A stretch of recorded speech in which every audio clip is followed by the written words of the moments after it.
Pessoal, bom dia. Conforme a gente tinha combinado aqui no grupo, tá? Eu estava agora em reunião, eu e o Ademir Delbrando, para a gente entrar num consenso, né, na questão do entendimento dessa medida provisória, tá? E aí, pessoal, a gente vai passar aqui para vocês de uma forma geral.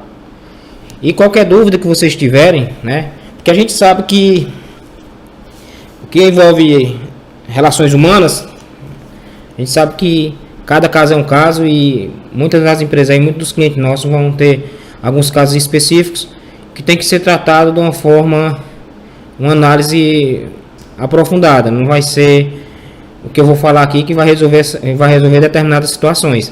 E aí, pessoal, a gente tem aqui eu, o Ademir, né, que está aqui com o celular da gente 24 horas no ar, né, que pode estar tentando tirar alguma dúvida de vocês.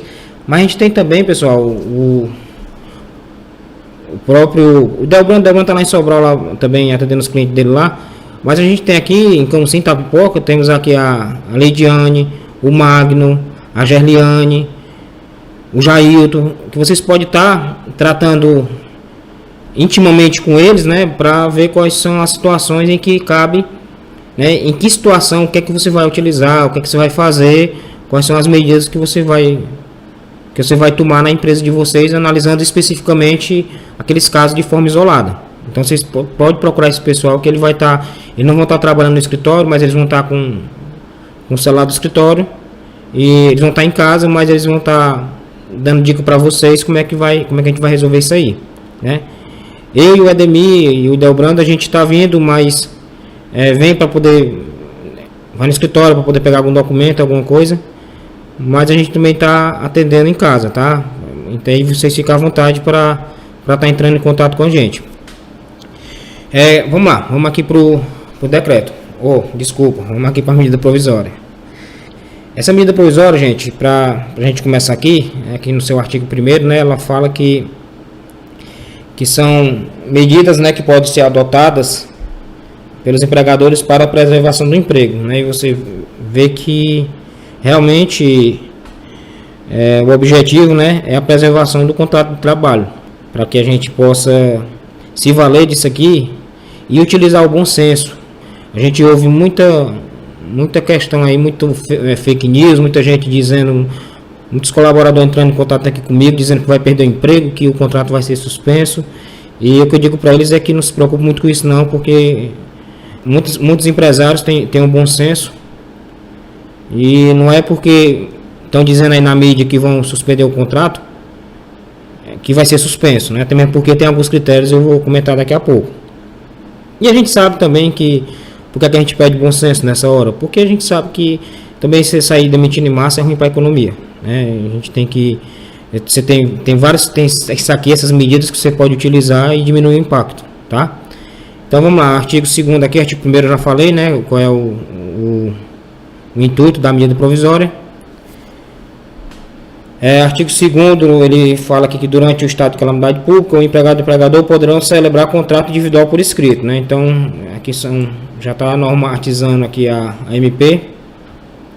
E no artigo 3º aqui ele diz, para enfrentamento dos efeitos econômicos decorrentes do estado de calamidade, né, e da preservação do emprego, poderão ser adotados pelos empregadores, então é uma coisa unilateral, dentre outros as seguintes medidas: o teletrabalho, você pode adotar a antecipação de férias individuais, a concessão de férias coletivas, o aproveitamento e antecipação de feriados, banco de horas, questão de suspensão de algumas exigências, né, administrativa, em segurança e saúde do trabalho, o direcionamento do trabalhador para a qualificação, que aqui é onde entra aquela questão da suspensão do contrato, que todo mundo está dizendo que vai ser suspenso, o diferimento e recolhimento do FGTS, tá? Eu vou tratar disso aqui de forma individual. Vamos primeiro aqui para o teletrabalho, né? Todo mundo sabe que é o teletrabalho, né? Eu acho que não precisa eu conceituar isso aqui. Mas vale a gente ressaltar aqui essas questões de teletrabalho, essa questão de aquisição, manutenção, fornecimento de equipamento, isso aqui fica a cargo do empregador, tá, pessoal? E vale salientar também que dentro dessa questão do teletrabalho, não atinge só os funcionários da empresa. você também pode pegar os estagiários e os aprendizes, né? Eles podem também entrar nessa questão aqui do teletrabalho, ficar fazendo esse trabalho de forma remota, né? Ele até conceitou aqui, ó, trabalho remoto ou trabalho à distância, tá? Então ele pode ficar fazendo isso aqui e a empresa ela vai fornecer a estrutura tecnológica para que isso aconteça, ok? Entendido, né? Aqui essa questão. Aqui no artigo 6 ele fala da antecipação das férias individuais, né? Isso aqui é interessante demais, essa antecipação de você dar as férias individuais. E a norma já anteriormente, essa questão de quando está em calamidade, você pode que tem gente que não está vendo, diz que não está vendo mudança aqui, né? Em relação às férias coletivas. As férias coletivas eu também não preciso antecipar. Você tem que informar 48 horas, não precisa o aviso prévio de 30 dias, aquela coisa toda. Mas quando se trata de férias coletivas, você tem que entender o seguinte: você tem que entender que as férias coletivas é para todo mundo. E as férias individuais não. Você pode dar metade da empresa, você pode trabalhar com quadro reduzido, né? Aquelas empresas que não podem funcionar, mas estão funcionando internamente de teleentrega. Então você pode se ajustar isso aqui, gente. Não é porque você pode antecipar as férias que você vai antecipar as férias só de alguns ou de todo mundo. É como eu disse, cada caso é um caso, a gente vai ter que analisar de forma mais profunda isso aí. Mas o que é que vem a ser essa antecipação de férias? O empregador informará o empregado sobre a antecipação de férias, com antecedência no mínimo de 48 horas. E o legal disso aqui é o seguinte, ó, poderão ser concedidas férias ainda no período aquisitivo. O que isso quer dizer? A pessoa está com 3 meses na empresa, ela ainda não fechou o período aquisitivo, ela pode ter a antecipação das férias dela, ok? Então isso aqui é interessante demais, porque realmente é o que facilita essa concessão das férias individuais, que não tinha instrumento que permitisse que no período aquisitivo você tirasse essas férias. E aqui está aqui bem claro nesse quesito aqui, nesse inciso 2. E diz também que quais são as regras, né? Você não pode dar 2 dias de férias, né? Ele diz que não poderão ser gozados em períodos inferiores a 5 dias, tá? Então aqui a norma já é bem clara nesse sentido.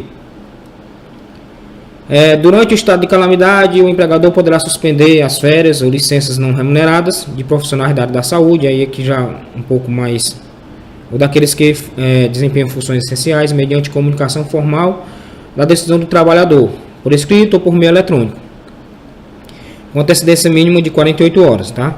As férias concedidas durante o estado de calamidade, o empregador poderá optar ou efetuar o pagamento do adicional de um terço de férias após sua concessão. Olha aqui, gente, que coisa legal. Porque você observa, você está num período ruim, né, em que houve uma drástica redução e que vai haver ainda, né, em algumas empresas, no faturamento. Então, esse um terço de férias, você pode prorrogar o pagamento dele. Não precisa você pagar, porque assim, como é que funciona as férias? Você vai dar as férias, com 2 dias de antecedência, você tem que pagar logo as férias com um terço, com esse adicional de um terço. E aqui não, aqui está dizendo o quê? Dá o valor do salário a pessoa, e esse adicional você pode pagar depois, tá?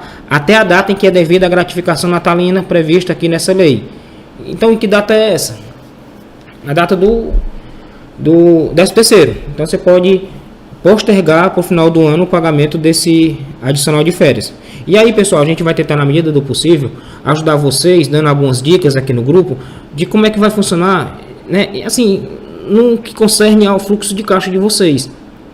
A gente vai, será que vale a pena a gente deixar tudo para o final do ano, né? A gente pode antecipar, em que momento a gente vai antecipar isso aí? A gente vai tentar dar algumas dicas para vocês, para ajudar nisso aí. Inclusive, até uma dica muito boa, que eu já posso até antecipar para vocês, é a questão da concessão de férias coletivas. Pô, você vai dar a férias coletiva para todo mundo, beleza. Mas o quanto isso aí vai interferir no fluxo de caixa de vocês? Gente, ó, fluxo de caixa, vocês têm que olhar isso aí com a atenção devida, porque isso aí, pessoal, é o que vai determinar se vocês vão sobreviver a essa crise ou não, tá? E aí a gente vai tentar, na medida do possível, durante esse decorrer desse tempo aí, e ajudando vocês nisso aí, dando algumas dicas, tá? Então, entendido aqui essa questão das férias, que é interessante, ó, resumindo, férias individuais, você pode antecipar, você pode postergar, antecipa as férias e posterga o pagamento do adicional, ok? Já que nas férias coletivas, ele não fala dessa questão de você postergar o pagamento. Ele só fala que você pode, né, o empregador poderá, a seu critério, conceder férias coletivas e deverá notificar com antecedência mínima de 48 horas. Então, já não fala sobre você postergar. Olha aí, ó, já uma dica legal, que se você for dar férias coletivas, no entendimento aqui é que você tem que pagar o adicional, né? E aí talvez isso interfira drasticamente no fluxo de caixa de vocês, né? Talvez as férias individuais aqui, aí é, como eu disse, analisar casa individual, e aí vocês vão passando isso aí para as meninas. Do aproveitamento e antecipação dos feriados, né? Ele diz aqui que você poderá, né, ó, poderá antecipar o gozo de feriados não religiosos. O que é que isso quer dizer, não religioso? Aquele feriado que o município dá, por exemplo, dia de São José, um exemplo, o município deu o feriado de São José. Não pode ser antecipado esse feriado de São José, mas os outros feriados podem. Então, se a gente tem normas coletivas, né, que permitem, né, o trabalho nesse feriado, ou permitem ou não permitem, o que é que acontece? Essa medida provisória, ela sobrescreve, ela sobrepõe o que está nas convenções, nos acordos coletivos. Então, se você antecipar esses feriados de trabalho, também você pode fazer. Aí, como eu disse, a gente vai de uma forma individual analisando aí cada caso, tá? Artigo 14. Durante o estado de calamidade, fica autorizado a interrupção das atividades pelo empregador, a constituição de regime especial de compensação de jornada, né? O banco de horas, todo mundo já sabe como é que funciona isso aqui, né? Mas ele está resguardando aqui na medida provisória. A compensação de tempo de recuperação poderá ser feita mediante prorrogação de jornada de até 2 horas, né? Que não poderá exceder 10 horas diárias, né? Só deixando bem claro que você não, quando você estiver recuperando essas horas, né, não exagerar e botar o cara para trabalhar 14 horas por dia para recuperar logo, né? Não pode, aqui ele está dizendo que só pode exceder 2 horas, tá? A questão da suspensão de exigência administrativa, isso aqui fala mais da questão do ASO, que ele diz, ó, durante o estado de calamidade fica suspensa a obrigatoriedade de realização de exames médicos ocupacionais, clínicos e complementares, né? Exceto nos casos de exame demissional, demitir, aí tem que tirar o ASO, ok?